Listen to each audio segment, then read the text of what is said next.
फाल्गुन माह भक्ति का सागर, प्रेम की गहरी धार, हर दिन इसमें लाया पुण्य का अनुपम उपहार।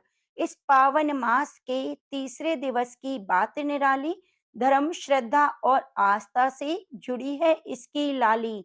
ऋषियों का वरदान हो यह भक्तों की पुकार, हर कथा में छिपा है शिव कृपा का अपार संभार। हरे कृष्णा, ओम नमः शिवाय। प्रिय भक्तजनों, आज आप सुनेंगे फाल्गुन मास के तीसरे दिवस की पवित्र कथा। इससे पहले सुनते हैं भगवान शिव और भगवान विष्णु की बड़ी ही मनमोहक कथा, क्योंकि फाल्गुन मास में भगवान शिव और कृष्ण जी की अद्भुत कथाओं का रसपान करने से हमें दिव्य पुण्य फलों की प्राप्ति होती है।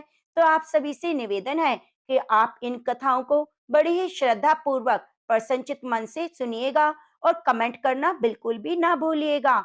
एक बार देवराज इंद्र सहित देवताओं ने भगवान शिव की परीक्षा लेनी चाहिए। तब वे देवों के गुरु बृहस्पति जी के साथ कैलाश पर्वत पर जा पहुंचे। भगवान शिव ने अपनी आत्मिक शक्ति के बल पर जान लिया कि यह लोग मेरी परीक्षा लेने आ रहे हैं, इसलिए उन्होंने एक अवधूत का वेश धारण कर लिया और उनके मार्ग में आ खड़े हुए। देवराज इंद्र इस बात से अनभिज्ञ थे। तब इंद्र ने उन्हें राह से हट जाने का संकेत दिया, किंतु अवधूत विषधारी शिव जी अपने स्थान पर खड़े रहे। यह देखकर इंद्र को क्रोध आ गया। कहने लगे, अरे हट रास्ते से, जानता नहीं मैं कौन हूँ, हट जा, नहीं तो वज्र से तेरे टुकड़े टुकड़े कर दूंगा। धमकी सुनकर अवधूत वेशधारी शिव जी को क्रोध आ गया। उन्होंने जोर से खुंकार भरी, जिसे सुनकर चारों दिशाएं कांप उठी। बृहस्पति जी तुरंत भाप गए कि अवधूत वास्तव में और कोई नहीं, स्वयं भगवान शिव है। तब उन्होंने इंद्र को संकेत करके कहा, क्या अनर्थ कर रहे हो सुरेंद्र? तुम भगवान शिव को नहीं पहचान रहे? यह तो साक्षात भगवान शिव हैं। तब इंद्र को अपनी भूल का ज्ञान हुआ और वह तुरंत भगवान शिव के चरणों में गिरकर क्षमा मांगने लगा। कहने लगा, क्षमा करें भगवान, मुझसे पहचानने में भूल हो गई। गुरु बृहस्पति जी ने भी कहा, हाँ प्रभु देवेंद्र को क्षमा कीजिए, मैं आपको पहचान नहीं पाया, अनजाने में ही इन्होंने आपको अपशब्द कह दिए, क्षमा कीजिए। प्रभु गुरु बृहस्पति जी के अनुनय विनय करने पर भगवान शिव ने इंद्र को क्षमा कर दिया। इस घटना के कुछ दिनों के बाद एक विलक्षण चमत्कार हुआ। समुद्र तट पर गंगा के किनारे एक बालक रेत में पड़ा हुआ रुदन कर रहा था। उसके गले में इतना प्रलंकारी रुदन फूट रहा था कि चारों ओर की दिशाएं कांपने लगी। दैत्य दानव सब घबरा गए, वायु थम गई। घबराए इंद्र देवता सहित पितामह ब्रह्मा जी के पास पहुंचे।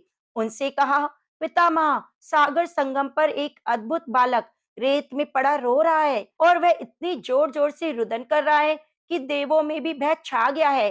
कृपया चलकर इस संकट को दूर कर दीजिए। फिर पितामह ब्रह्मा इंद्र आदि देवताओं के साथ सागर संगम पर पहुंचे। पितामह के पहुंचते ही सागर अपने स्थान से निकला। उसने इंद्र सहित पितामह की वंदना की। ब्रह्मा जी ने सागर से पूछा, जल में रेत में पड़ा यह बालक कौन है? इसके रुदन को सुनकर सभी संसार त्रस्त हो रहा है। अब सागर ने कहा, मैं नहीं जानता। भगवान एक दिन एक विलक्षण तेज लहरों में आ गया, उसी से इस बालक की उत्पत्ति हुई। ऐसा कहकर सागर ने बालक को गोद में उठाया, ब्रह्मा जी की गोद में दे दिया। ब्रह्मा जी की गोद में आते ही बालक ने रोना बंद कर दिया और कुछ ही देर में अचानक बालक की बाहें आगे बढ़ी। उसकी दोनों बाहों ने ब्रह्मा जी का गला पकड़ लिया। यह देखकर अन्य सभी देवता हैरान हो उठे। ब्रह्मा जी ने अपना गला छुड़ाने का प्रयास किया, किंतु बालक के हाथों की पकड़ और मजबूत हो गई। फिर अचानक बालक ने उनका गला छोड़ दिया और मुस्कुराने लगा। तब ब्रह्मा जी अपना गला सहलाते हुए बोले, इस बालक का नाम क्या है? सागर, यह तो अभी से बड़ा बलशाली है। तब सागर ने कहा, इसका अभी नामकरण नहीं हुआ है, पितामह आप ही कोई नाम रख दीजिए। तब ब्रह्मा जी बोले, मैं इसका नाम जलंधर रखता हूँ, आज से ये तुम्हारा पुत्र कहा जाएगा। बालक का नामकरण करके सागर के हाथों में सौंपकर पितामह सहित सभी देवता अपने अपने धाम में लौट गए। अब बालक कुछ बड़ा हुआ तो पितामह की आज्ञा से आचार्य शुक्राचार्य जी ने उन्हें शिक्षा देनी आरंभ कर दी। देखते ही देखते वह बालक युवक बन गया। गुरु शुक्राचार्य जी ने उसे दैत्यों का सम्राट बना दिया और कालनेमी नामक एक असुर की वृंदा कन्या के साथ उसका विवाह करा दिया। जलंधर महाबलवान सिद्ध हुआ। देखते ही देखते उसने सभी सागर के द्वीपों पर अपना शासन स्थापित कर लिया। उसकी पत्नी वृंदा ने हर मामले में उसके साथ भरपूर सहयोग किया। वृंदा एक सती स्त्री थी। उसी ब्रह्मा जी का वरदान था कि जब तक उसका सतीत्व कायम रहेगा, सुर असुर देव दानव कोई भी उसके पति का बाल बांका नहीं कर पाएगा। फिर एक दिन आचार्य शुक्राचार्य जी जलंधर की राजसभा में पधारे। जलंधर ने आचार्य की चरण वंदना की और उन्हें ऊंचे सिंहासन पर बिठाकर पूछा, आचार्य, हमारे यहाँ एक राहु नामक वीर है, मैं जानना चाहता हूँ उसका सिर कटा हुआ क्यों है। तब गुरु शुक्राचार्य जी ने कहा, दैत्यराज, राहु का सिर भगवान विष्णु ने अपने सुदर्शन चक्र से काट दिया था। जलंधर बोला, मगर क्यों? आचार्य राहु ने ऐसा अपराध कर दिया। उत्तर में शुक्राचार्य ने उसे सागर मंथन की सभी कथा कह सुनाई कि अपराध यह था कि उसने देवताओं की पंक्ति में बैठकर धोखे से अमृत पान कर लिया। तब जलंधर बोला, इसमें क्या अपराध हो गया आचार्य? आखिर अमृत निकला भी तो दैत्य और देवताओं के सम्मिलित प्रयास से था।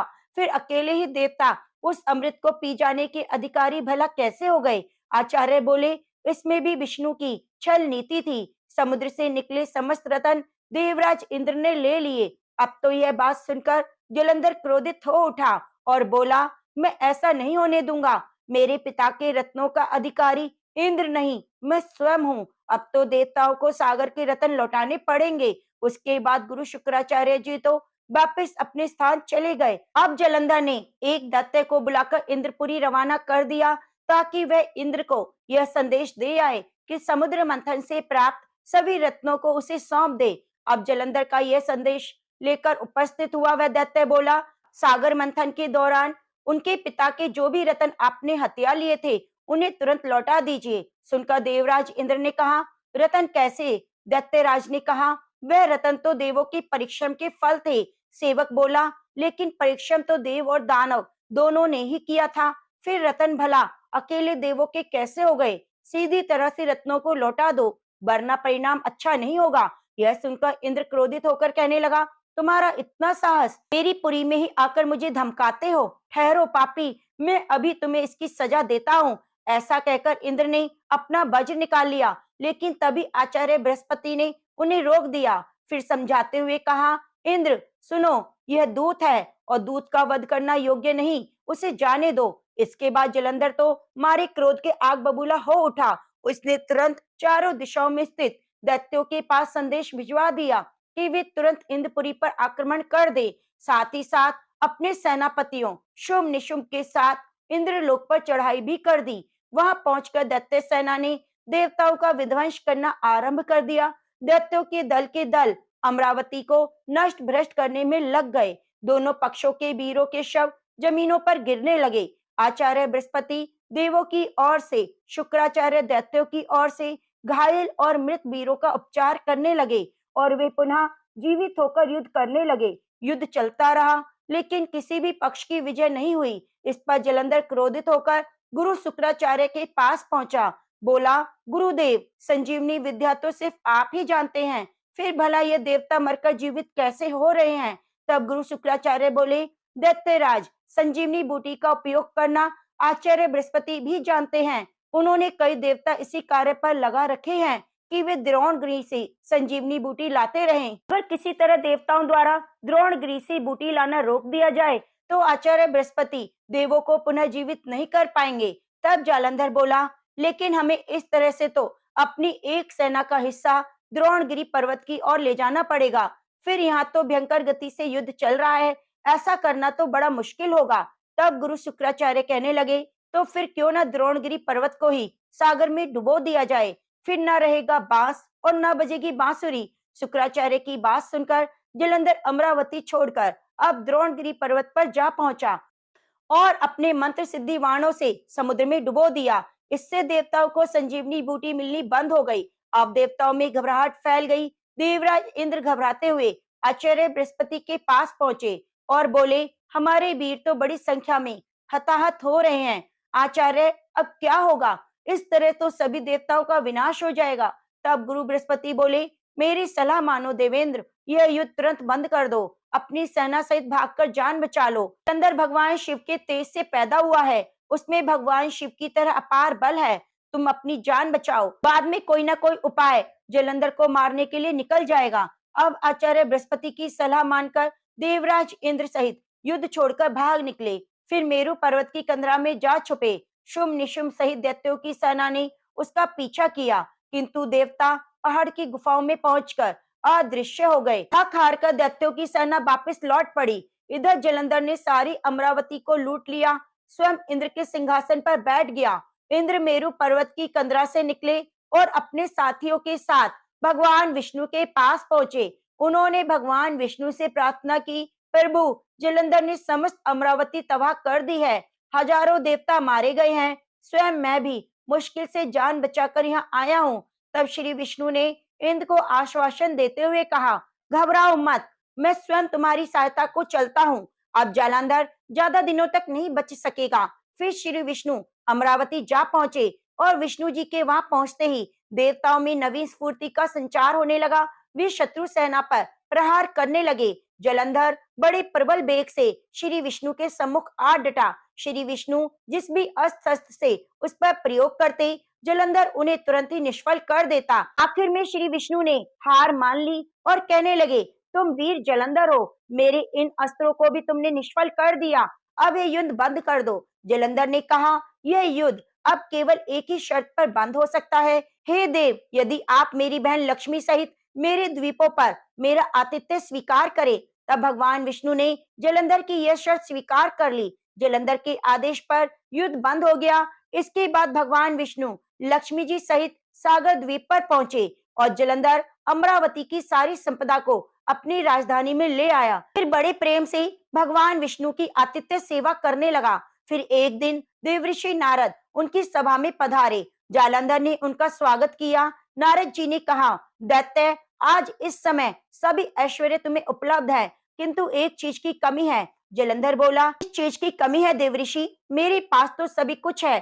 तब नारद जी ने कहा, एक ऐसी सुंदरी की कमी है जो सुंदर होते हुए भी सर्वगुण संपन्न है। हालांकि तुम्हारी पत्नी वृंदा स्वयं भी बहुत सुंदर है, किंतु शिवजी की पत्नी पार्वती को तो बात ही अलग है। जलंधर बोला, यदि ऐसा है देवऋषि, तो मैं पार्वती को अपनी पत्नी जरूर बनाऊंगा। मैं आज ही अपनी सेना को कैलाश पर लेकर चढ़ाई करता हूँ। जलंधर अपनी सेना को लेकर कैलाश पर्वत पर टूट पड़ा। उसकी सेना और शिव गणों में भयंकर युद्ध छिड़ गया। आखिर भगवान शिव के गण युद्ध भूमि छोड़कर भाग निकले।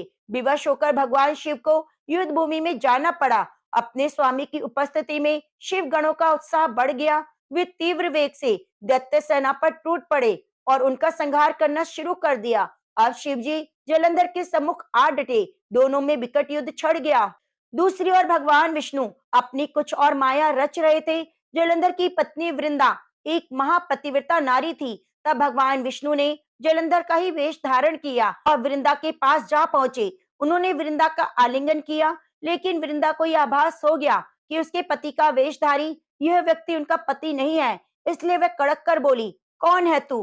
तब भगवान विष्णु अपने वास्तविक रूप में प्रकट हो गए और हंसते हुए बोले, मुझे बहुत खेद है वृंदा, लेकिन ऐसा करना आवश्यक हो गया था। तेरा पति तेरे ही कारण अजय है। अब उसे मारने में भगवान शिव को कोई परेशानी नहीं होगी। तब वृंदा रोते हुए बोली, आपने मेरे साथ ऐसा विश्वासघात क्यों किया प्रभु? मेरे पति ने तो आपका आतिथ्य सत्कार में कोई कमी न छोड़ी। भगवान विष्णु ने आशीर्वाद देते हुए कहा, तुम वास्तव में एक पूजनीय नारी हो, लेकिन हर आताताई का एक ना एक दिन अंत होना जरूरी है।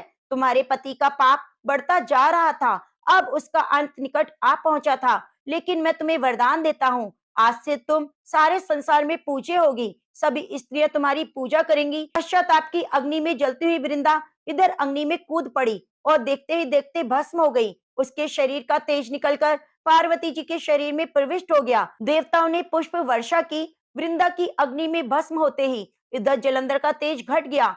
फिर अवसर पाते ही भगवान शिव ने अपने त्रिशूल से उसका मस्तक काट दिया। जलंधर के मरते ही उसका वह तेज जिससे वह आज तक अजय था, शिव जी के शरीर में प्रविष्ट हो गया। फिर दैत्य सेना घबराकर भाग गई। फिर देवताओं ने शिव जी की जय जयकार की। उन्हें अपना सिंहासन इंद्र ने प्राप्त कर लिया। चारों ओर पहले की तरह सुख शांति छा गई। और वृंदा की राख से तुलसी का पौधा उत्पन्न हुआ, जिसे भगवान विष्णु ने अपने मस्तक पर धारण किया और यह वरदान दिया कि तुलसी के बिना भगवान विष्णु की पूजा अधूरी होगी। जहाँ पर भगवान विष्णु है, वहां पर तुलसी जरूर होगी। तुलसी बिना पूजा नहीं होगी और भगवान विष्णु स्वयं शालिग्राम रूप में सदैव तुलसी के साथ विराजमान रहेंगे।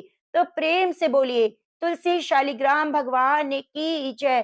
प्रिय भक्तजनों, यह थी भगवान शिव और भगवान विष्णु की जलंधर वध की कथा।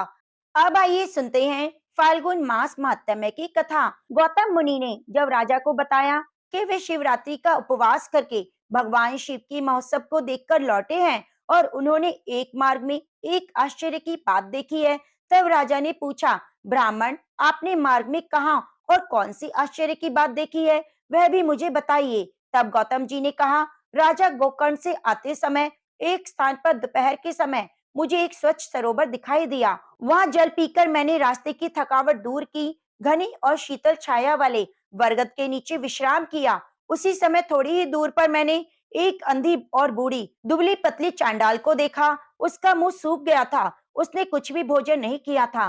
वह अनेक प्रकार के रोगों से पीड़ित थी। उसके सब अंगों में कोढ़ का घाव हो गया था तथा उसमें बहुत से कीड़े पड़ गए थे। उसकी कमर में रक्त से सना हुआ एक फटा पुराना वस्त्र लिपटा हुआ था। उसे उस दशा में देखकर मुझे बड़ी दया आ गई। उसकी मृत्यु काल की प्रतीक्षा करता हुआ मैं क्षण भर वहीं बैठा रहा। इतने में ही भगवान शंकर के पार्षदों द्वारा लाया जाता हुआ एक विमान देखा, जो अपनी किरणों से आकाश मार्ग को आलोकित कर रहा था।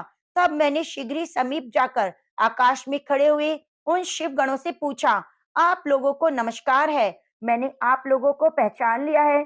आप सभी महादेव के चरणों के सेवक हैं। आपने इस समय जो यह आने का कष्ट किया है, यह आपकी यात्रा संपूर्ण लोगों की रक्षा के लिए हुई है। यह आप लोगों को कोई विनोद सूझा है?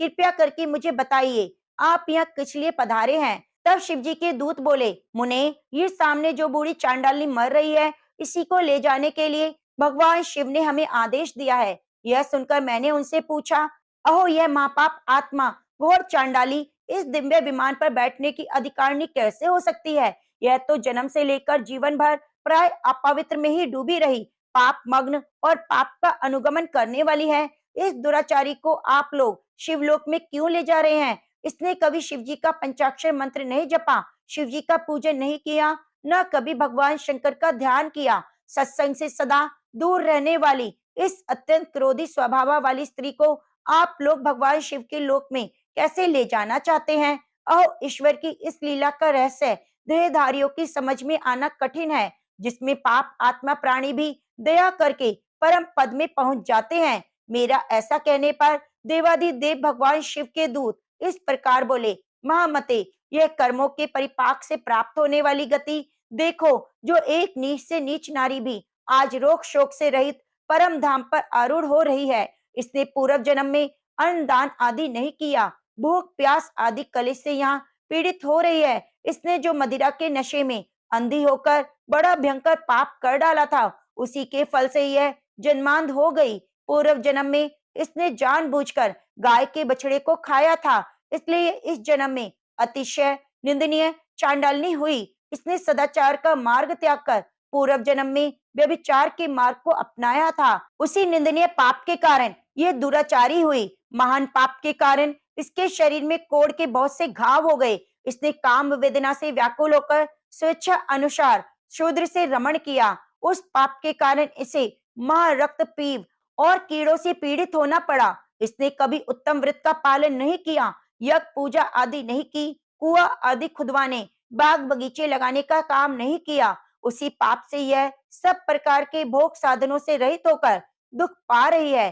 पूर्व जन्म में इस मूढ़ स्त्री ने मदिरा पान किया था। उसी पाप से यह माँ क्षमा की पीड़ा और हृदय शूल से तड़प रही है। हे मुने, श्रेष्ठ विवेकी महात्मा, यहीं पर सब मनुष्यों में उसके संपूर्ण पाप चिन्ह देखते हैं। यहाँ जो बहुत से रोगों द्वारा पीड़ित और पुत्र और धन से हीन है, जो दुष्ट लक्षणों से कलेश पाने वाले हैं और लाज छोड़कर भीख मांगने वाले हैं, वस्त्र अन्न पान शैया भूषण और अभंग आदि से वंचित, कुरूप विद्यान विकल अंगों वाले यानी लूले लंगड़े आदि कुत्सित भोजन करने वाले, दुर्भाग्यवान निंदर और दूसरों के सेवक हैं। यह सभी पूर्व जन्म में बड़े भारी पापी रहे हैं। इस प्रकार पूर्वक विचार करके और संसार के मनुष्यों की दशा देखकर विद्वान पुरुष कभी पाप नहीं करता। यदि करे तो वह आत्मघाती है। जीव का यह मनुष्य शरीर अनेक प्रकार के सत्कर्मों का एकमात्र साधन है। इसके द्वारा सदा शुभ कर्मों का ही सेवन करें। पाप कर्मों को सर्वथा सर्वदा त्याग दे। सुख की इच्छा रखने वाले पुण्य करना चाहिए। मनुष्य का यह शरीर अत्यंत दुर्लभ है। इसे पाकर जो कोई भी अपना हित चाहने वाले मानव एकमात्र भगवान शिव की शरण लेना चाहते हैं, एक चित होकर उन्हीं का ध्यान करता है, वे सभी पातकों से तर जाता है।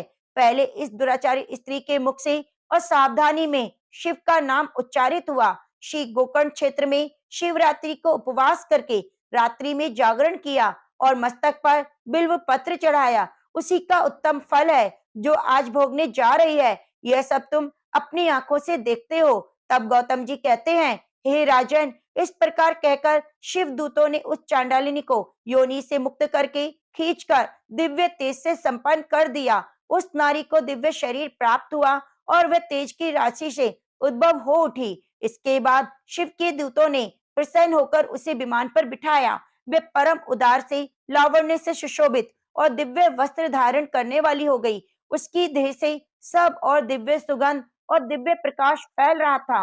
वे विमान पर बैठी हुई शिव जी के चरणों की वंदना को स्मरण कर रही थी। उसे वे पार्श्व भगवान महादेव जी के समीप ले गए। उस समय वह लोकपाल आश्चर्यचकित होकर सब देख रहे थे। हे राजन, गिरिजापति भगवान शंकर के प्रति कलेश मात्र भक्ति का यह अत्यंत आश्चर्यजनक महात्म्य है, मैंने तुम्हें बताया, जो सभी पाप राशि का विनाश करने वाला है। तब राजा ने पूछा, भगवान परमेश्वर, शिव का उत्तम लोक कैसा है? यदि आपकी मुझ पर कृपा है तो शिव लोक का लक्षण बताइए। तब गौतम जी बोले, ब्रह्मा आदि देवेश्वर के लोकों में जो भी अत्यंत दुर्लभ आनंद है, वह जिस दिव्य धाम में नित्य निरंतर विद्यमान रहता है, वही परमेश्वर शिव का लोक है, जहाँ पर सब लोगों को लांग कर जाना होता है, जिसमें दिव्य प्रकाश सहित स्थित है, जहाँ अविद्या में अंधकार का कहीं लेश मात्र भी संयोग नहीं, वही परमेश्वर शिव का लोक है, जहाँ काम क्रोध लोभ और मद आदि का विकार निवास नहीं करते, जहाँ जन्म आदि अवस्थाएं प्राप्त नहीं होती, वह परमेश्वर शिव का लोक है। जो लोग भगवान शिव की भक्ति से परिपूर्ण हैं, वे इस दिव्य धाम में जाते हैं। जो भगवान शंकर की कथा सुनने और कहने में हर्ष का अनुभव करते हैं, केवल शांति में ही जिनकी स्थिति है, जो सब प्राणियों के अकारण सुहद और मोह रहित है, ये संसार चक्र को लांघकर भगवान शंकर के आनंदमय धाम को पाकर सुखी होते हैं।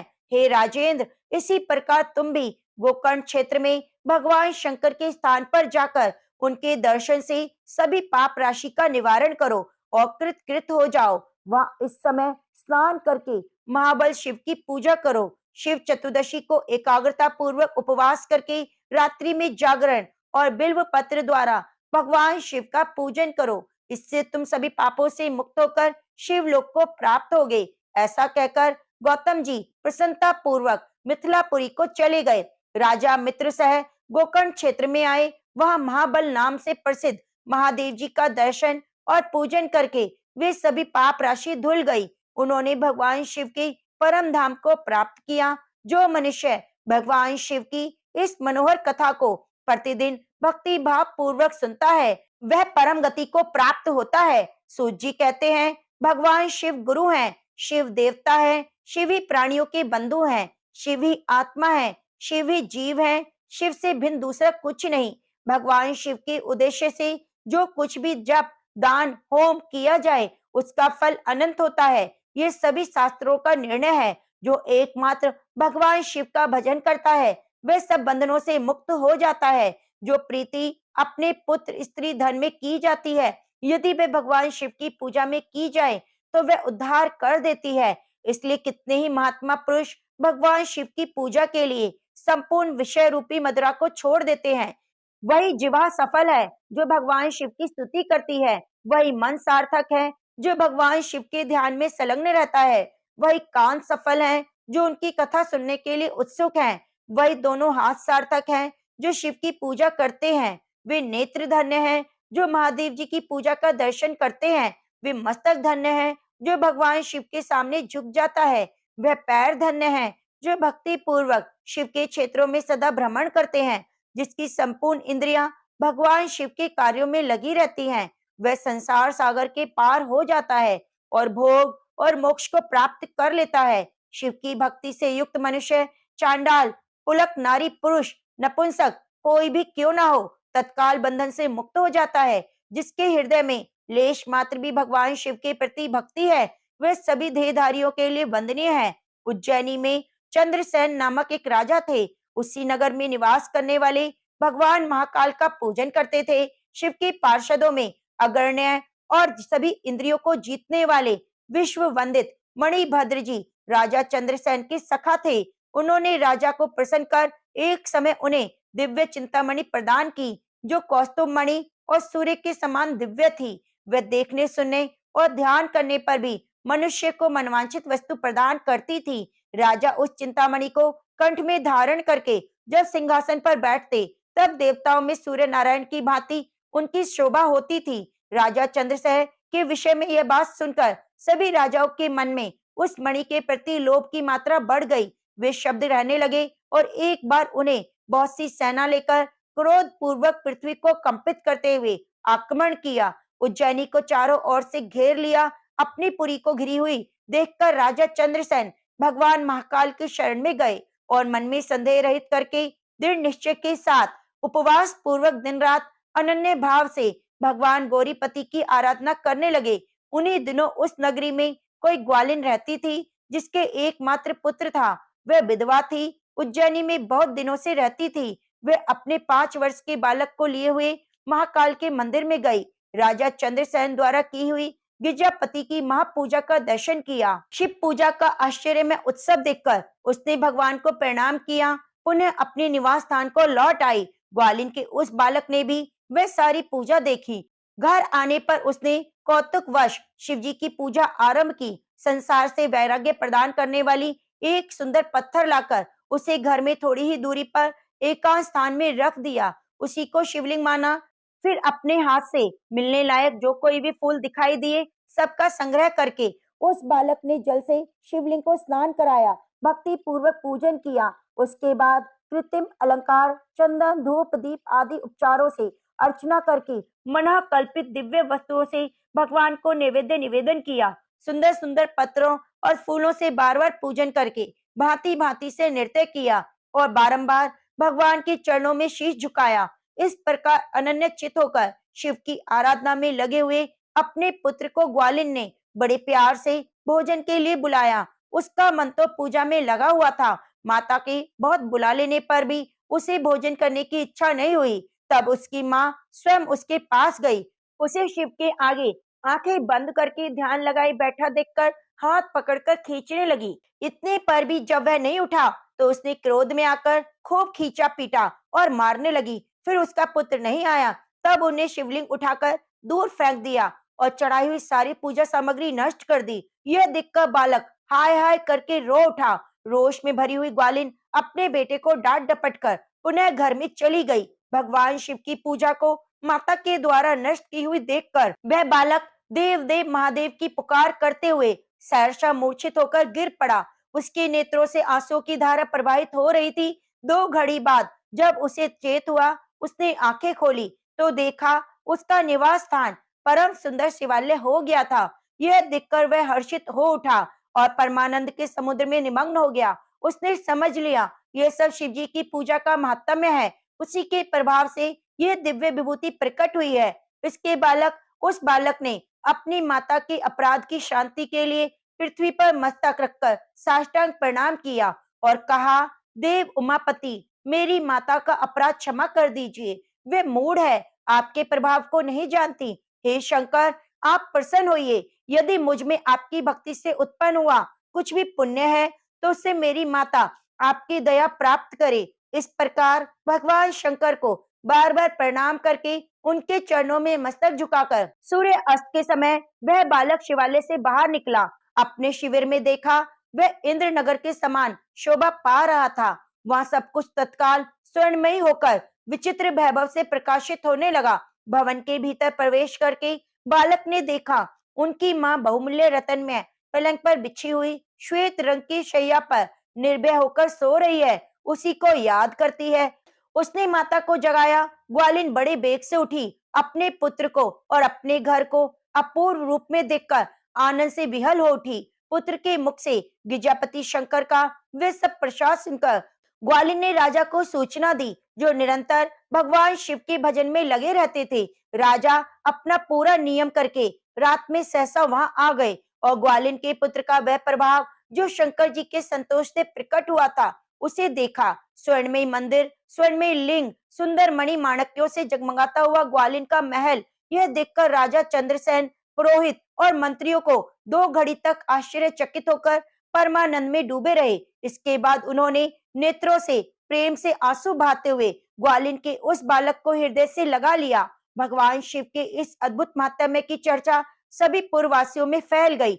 यही कहते सुनते वह रात मानो क्षण भर में व्यतीत हो गई। युद्ध के लिए आए हुए नगर को चारों ओर से घेर कर खड़े हुए राजाओं ने भी प्रातःकाल दूतों के मुख से उस परम अद्भुत समाचार सुना तो उनके मन में भी बैर भाव निकल गया और सहसा हथियार डाल दिए और चकित होकर महाराजा चंद्रसेन की आज्ञा से नगर में प्रवेश किया। रमणीय नगरी में प्रवेश कर उन्होंने महाकाल को प्रणाम किया और सब राजा उस ग्वालिन के घर पर आए। वह राजा चंद्रसेन ने आगे बढ़कर उनका स्वागत किया, बहुमूल्य आसनों पर बिठाया और प्रीति पूर्वक विस्मित और आनंदित हुए गोप बालक पर कृपा करके स्वतः प्रकट हुए शिवालय और शिवलिंग का दर्शन करके सब राजाओं ने भगवान शिव को अपनी उत्तम बुद्धि समर्पित करके भक्ति पूर्वक मन लगाया। इस समय सब देवताओं में पूजित परम तेजस्वी बानर राज हनुमान जी भी वहां प्रकट हुए। उनके आते ही सब राजाओं ने बड़े बेग से उठकर भक्ति भाव से विनीत होकर उन्हें नमस्कार किया। तब हनुमान जी ने कहा, राजाओं, शिव की पूजा के सिवा देहधारियों के लिए दूसरी कोई गति नहीं। ये बड़े सौभाग्य की बात है कि इस गोप बालक ने शनिवार को प्रदोष के दिन बिना मंत्र के शिव का पूजन करके उन्हें पा लिया। शनिवार को प्रदोष व्रत सभी देहधारियों के लिए दुर्लभ है। कृष्ण पक्ष आ जाने पर तो यह और भी दुर्लभ है। गोप वंश की कीर्ति बढ़ाने वाला यह बालक संसार में सबसे अधिक पुण्य आत्मा है। इसकी वंश परंपरा में 8वीं पीढ़ी में यह महायशस्वी नंद उत्पन्न होंगे, जिसके यहाँ साक्षात भगवान नारायण उनके पुत्र रूप में प्रकट होकर श्री कृष्ण के नाम से प्रसिद्ध होंगे। आज से यह गोपाल नंदन संसार में श्री कर के नाम से विख्यात होगा। अंजनी नंदन हनुमान जी ऐसा कहकर उस गोप बालक को शिव उपासना के आचार व्यवहार का उपदेश देकर अंतर ध्यान हो गए। सब राजा हर्ष में भरकर महाराजा चंद्रसेन की आज्ञा लेकर जैसे आए थे वैसे ही लौट गए। महातेजस्वी शिकर भी हनुमान जी का उपदेश पाकर धर्मजीत समय अनुसार भक्त श्रीकर गोप और राजा चंद्रसेन ने भक्ति पूर्वक शिव की आराधना करके परम पद को प्राप्त किया। यह परम पवित्र उपाख्यान कहा गया है। यह गोपनीय रहस्य है, सुयश और पुण्य समृद्धि को बढ़ाने वाला है और गौरीपति भगवान शिव के चरणों में भक्ति भाव की वृद्धि और पाप राशि का निवारण करने वाला है। तो प्रेम से बोलिए भगवान शंकर की जय। प्रिय भक्तजनों, आगे की महात्म्य की कथा को सुनने के लिए आप हमारे चैनल को सब्सक्राइब कर लीजिए और बगल में बनी घंटी को दबा लीजिए। कमेंट करना बिल्कुल भी ना भूलिए। अब आइए सुनते हैं शनिवार के दिन शनिदेव की कथा। शनिदेव की जय। एक बार शनिदेव को अपनी शक्तियों पर बहुत घमंड हो गया। शनिदेव को ऐसा लगने लगा कि उनसे शक्तिशाली कोई नहीं। उनकी दृष्टि मात्र से व्यक्ति के जीवन में उथल पुथल शुरू हो जाती है। तो शनिदेव को घमंड हो गया। वह ऐसे स्थान पर पहुंच गए जहाँ हनुमान जी अपने प्रभु श्री राम की पूजा में लीन थे। भगवान श्री राम की भक्ति में डूबे हुए हनुमान जी को देखकर शनिदेव ने उन पर अपनी वक्र दृष्टि डाली, लेकिन कोई प्रभाव नहीं पड़ा। इससे क्रोधित होकर शनिदेव ने हनुमान जी को ललकारा और कहा कि हे वानर, देख तेरे सामने कौन आया है। तो हनुमान जी ने शनिदेव की ओर ध्यान नहीं दिया और अपनी भक्ति करते रहे। शनिदेव ने सभी प्रयास कर लिए, लेकिन हनुमान जी पर कोई असर नहीं हुआ। तो शनिदेव का क्रोध 7वें आसमान पर पहुंच गया। तनाव और गुस्से में आकर शनिदेव ने एक बार फिर प्रयास किया और कहा, हे बानर, आंखें खोल। मैं शनिदेव तुम्हारी सुख शांति नष्ट करने आया हूँ। इस संसार में ऐसा कोई नहीं जो मेरा सामना कर सके। शनिदेव को विश्वास था कि ऐसा करने से हनुमान जी भयभीत हो जाएंगे और बार बार क्षमा मांगेंगे, लेकिन ऐसा कुछ नहीं हुआ। बहुत प्रयास करने पर भी हनुमान जी ने बहुत ही सरल भाव से पूछा, महाराज आप कौन हैं? तो इस बात को सुनकर शनिदेव को और गुस्सा आ गया। तो शनिदेव हनुमान जी से कहने लगे, मैं अभी और इसी समय तुम्हारी राशि में प्रवेश करने जा रहा हूँ, तब समझ आ जाएगा कि मैं कौन हूँ। तो ये सुनकर हनुमान जी ने शनिदेव से कहा, आप कहीं और जाइए, मुझे अपने प्रभु का स्मरण करने दीजिए, बीच में इस तरह की बाधा ना डालें। तो शनिदेव को हनुमान जी की यह बात पसंद नहीं आई, उनका गुस्सा और अधिक बढ़ता चला गया। जैसे ही हनुमान जी ध्यान लगाने वाले थे, तो शनिदेव ने उनकी एक भुजा पकड़ ली और अपनी ओर खींचने लगे। हनुमान जी को लगा जैसे उनकी भुजा को किसी ने दहकते अंगारों पर रख दिया हो, तो उन्होंने तुरंत एक झटके से अपनी भुजा शनिदेव की पकड़ से छुड़ा ली। इसके बाद शनिदेव ने विकराल रूप धारण करके उनकी दूसरी बाह पकड़ने की कोशिश की, तो हनुमान जी को हल्का सा क्रोध आया और उन्होंने अपनी पूंछ में शनिदेव को लपेट लिया। फिर भी शनिदेव का अहंकार और क्रोध कम नहीं हुआ। गुस्से में हनुमान जी से कहा कि तुम क्या, तुम्हारे प्रिय श्री राम भी मेरा कुछ नहीं बिगाड़ सकते?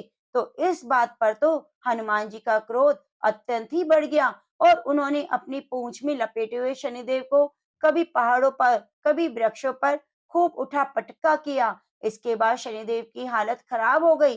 तो शनिदेव जोर जोर से दूसरों से मदद मांगने लगे, कहने लगे, कोई मेरी मदद करो, इस बानर से मुझे बचाओ। लेकिन कोई भी देवता मदद के लिए आगे नहीं आया। तो इस तरह शनिदेव बहुत ही बेहाल हो गए। जब उनकी सहायता के लिए कोई सामने नहीं आया, तो उन्हें समझ आ गया कि मैंने तो गलत कर दिया है। अपनी जान बचाने के लिए उन्होंने हनुमान जी से कहने लगी, हे बानर राज, मुझे क्षमा कर दो, मुझ पर दया करो, मुझे मेरी उड़नता का फल मिल गया है, मुझे क्षमा कर दीजिए। मैं तुमसे वादा करता हूँ कि आज के बाद ऐसा कुछ नहीं करूंगा। आज के बाद मैं तुम्हारी छाया से दूर रहूंगा। तो शनिदेव की बात सुनकर हनुमान जी कहने लगे, मेरी छाया से नहीं, मेरे भक्तों की छाया से भी तुम दूर रहोगे। मुझे ऐसा वचन तुम्हें देना होगा, नहीं तो आज मैं तुम्हें नहीं छोड़ूंगा।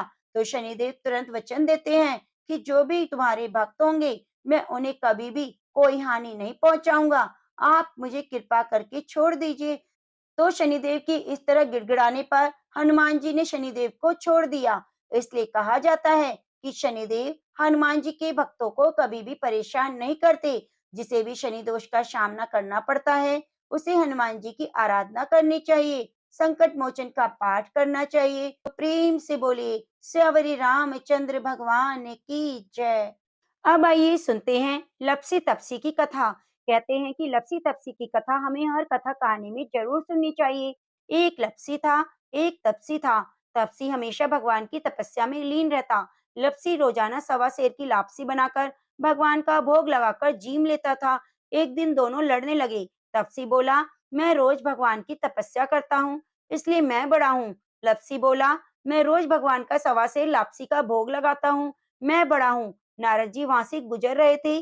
दोनों को लड़ता देखकर उनसे पूछने लगे, तुम क्यों लड़ रहे हो? तपसी ने खुद के बड़ा होने का कारण बताया और लपसी ने भी अपना कारण बताया। तो नारद जी बोले, तुम्हारा फैसला मैं कर दूंगा। दूसरे दिन लपसी तपसी नहाकर अपनी रोज की भक्ति करने आए। नारद जी ने छुपकर 1.25 करोड़ की एक एक अंगूठी दोनों के आगे रख दी। तपसी की नजर जब अंगूठी पर पड़ी, तो उसने चुपचाप अंगूठी उठाकर अपने नीचे दबा ली। लपसी की नजर अंगूठी पर पड़ी, लेकिन उसने ध्यान नहीं दिया। भगवान को भोग लगाकर लापसी खाने बैठ गया। नारद जी सामने आए तो दोनों ने पूछा कि बताओ कौन बड़ा? तो नारद जी ने तपसी से खड़ा होने को कहा, तो वह खड़ा हुआ तो उसके नीचे दबी हुई अंगूठी दिखाई दी। नारद जी ने तपसी से कहा, तपस्या करने के बाद भी तुमने चोरी करने की आदत नहीं गई, इसलिए लपसी बड़ा और तुम्हें तुम्हारी तपस्या का कोई फल नहीं मिलेगा। तपसी शर्मिंदा होकर माफी मांगने लगा। उसने नारद जी से पूछा, मुझे मेरी तपस्या का फल कैसे मिलेगा? नारद जी ने कहा, यदि कोई गाय कुत्ते की रोटी नहीं बनाएगा, तो उसका फल तुझे मिलेगा। यदि कोई ब्राह्मण को भोजन कराकर दक्षिणा नहीं देगा, तो उसका फल तुझे मिलेगा। यदि कोई साड़ी के साथ ब्लाउज नहीं देगा, तो उसका फल तुझे मिलेगा। यदि कोई दिए से दिया जलाएगा, तो उसका फल तुझे मिलेगा। यदि कोई सारी कहानी कहकर तुम्हारी कहानी नहीं सुनेगा, तो उस कथा कहानी का फल तुम्हें मिलेगा। उसी दिन से हर वृत्त कथा कहानी के साथ लपसी तपसी की कहानी भी सुनी जाने लगी। तो प्रेम से बोलिए, लपसी तपसी की जय।